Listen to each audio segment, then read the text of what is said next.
1971 সালে মুক্তিযুদ্ধের প্রয়োজন ছিল না। যারা বলে 2024-এ এসে কোটা আন্দোলনের প্রয়োজন নেই বা যারা আন্দোলন করে তারা মুক্তিযুদ্ধের বিরুদ্ধে, আমি তাদেরকে বলবো তাহলে 1971 সালে যারা যুদ্ধ করেছিল তারাও রাষ্ট্রদ্রোহী। এবং যারা বলে এটা শুধু ছাত্রদের আন্দোলন, আমি বলবো তারা এটা না বুঝেই বলছে। ছাত্রদের পাশাপাশি সমস্ত শ্রমজীবী, চাকুরিজীবী, পেশাজীবী সবারই আন্দোলন, এটা সর্বাত্মক আন্দোলন। আর এই বিষয়টা আমি আপনাদেরকে প্রেক্ষাপট বিশ্লেষণ করে দেখাবো, তারপরে বিস্তারিত আলোচনা করব। আপনারা যদি গ্রাফটা দেখেন দেখবেন যে 1947 সাল থেকে 1971 সাল পর্যন্ত 24 বছরে 106 জন মারা গেছে। আমরা জানি ভাষা আন্দোলনে 7 জন লোক শহীদ হয়েছেন। সত্যিকার অর্থে শুধু ভাষা আন্দোলনে 21শে ফেব্রুয়ারির দিন মিছিলে 7 জন লোক শহীদ হয়েছে। সর্বমোট মৃত্যুবরণ করেছিল 39 জন। এবং 1962 সালে শিক্ষা আন্দোলনে 3 জন লোক মৃত্যুবরণ করেছেন। 1956 সালে 6 দফা আন্দোলনে 11 জন লোক মারা গেছে। এবং 1969 সালে গণঅভ্যুত্থানে 53 জন লোক মারা গেছে।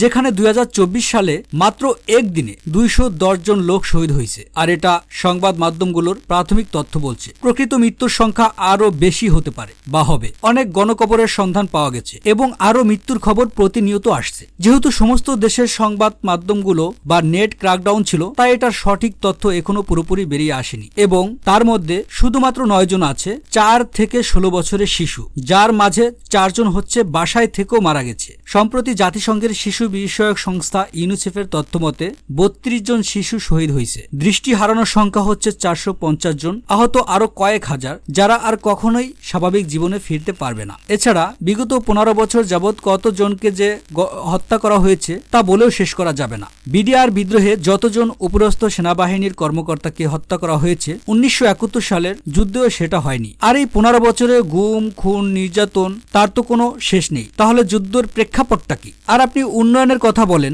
মাত্র 24 বছরে ইংরেজদের থেকে স্বাধীন হওয়ার পরে দেশের অনেক বড় বড় প্রতিষ্ঠান হয়েছে। এই যে পিজি হাসপাতাল বলেন, সংসদ ভবন বলেন, বিমানবন্দর বলেন, অনেক বড় বড় প্রতিষ্ঠান এই 24 বছরে হয়েছে, যেটা সময়ের প্রেক্ষাপটে যথেষ্ট ছিল। আর যদি আপনি বলেন যে শেখ মুজিব নির্বাচনে জয় হয়েছিল, তাকে ক্ষমতা হস্তান্তর করা হয় নাই, তার জন্য যুদ্ধ প্রয়োজন ছিল, তাহলে তো এখন আরো বেশি যুদ্ধ করার প্রয়োজন আমাদের। তার কারণ হচ্ছে তখন তো রাজনৈতিক চর্চা ছিল, ভোটাধিকার ছিল, মানুষ ভোট দিতে পেরেছে বলেই শেখ মুজিব জয় হয়েছে। আর এখন তো ভোটের অধিকারই নেই, তাহলে আমাদের মুক্তিযুদ্ধ কেন করতে হলো? আপনারা বলেন আমাদের মুক্তি কোথায়? যুদ্ধ লাগার পরে শুনেছি পাকিস্তানি বাহিনী এদেশের মানুষকে হত্যা করেছে এবং যারা রাজাকার ছিল তারা বাড়ি বাড়ি গিয়ে পাক হানাদার বাহিনীকে দেখিয়ে দিয়েছে সাধারণ জনগণকে। আর এখন এই নব্য রাজাকাররা এইসব পুলিশের সাথে নিজে থেকে গুলি করেছে। তারপর তারা ওরকম বাড়িতে গিয়ে গিয়ে তারা দেখিয়ে দিচ্ছে এবং ছাত্রলীগের পোলাপান দেখলাম যে তারা ছাত্রদেরকে ধরে নিয়ে পুলিশের হাতে উঠিয়ে দিচ্ছে। সেই বিবেচনায় যারা আন্দোলন করেছে তারাই প্রকৃত মুক্তিযোদ্ধা। আর যারা দেশের জনগণের বিরুদ্ধে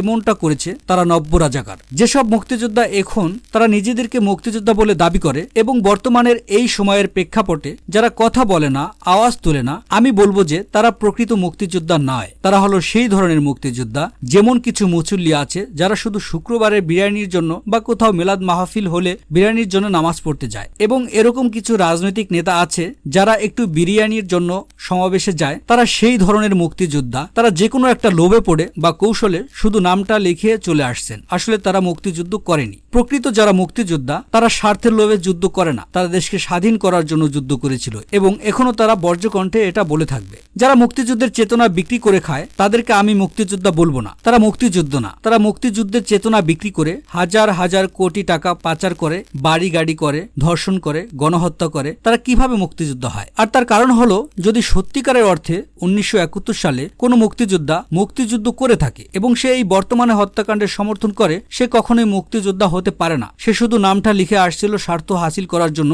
এবং সেটাই করেছে। এবং যেসব ছেলেমেয়েরা তার বাবাকে মুক্তিযোদ্ধা বলে দাবি করে, এইসব নারকীয়, হত্যাযোগ্য, অন্যায়, অত্যাচার, নিপীড়ন, দুর্নীতি এগুলোকে সমর্থন করে, তারাও ওইসব নামধারী ভুয়া মুক্তিযোদ্ধার সন্তান। প্রকৃত মুক্তিযোদ্ধারা কখনো এমন নারকীয়, হত্যাযোগ্যকে সমর্থন করতে পারে না। তাদের বুক ফাটিয়ে চিৎকার করে বলা উচিত, এমন দেশের জন্য আমি যুদ্ধ করিনি।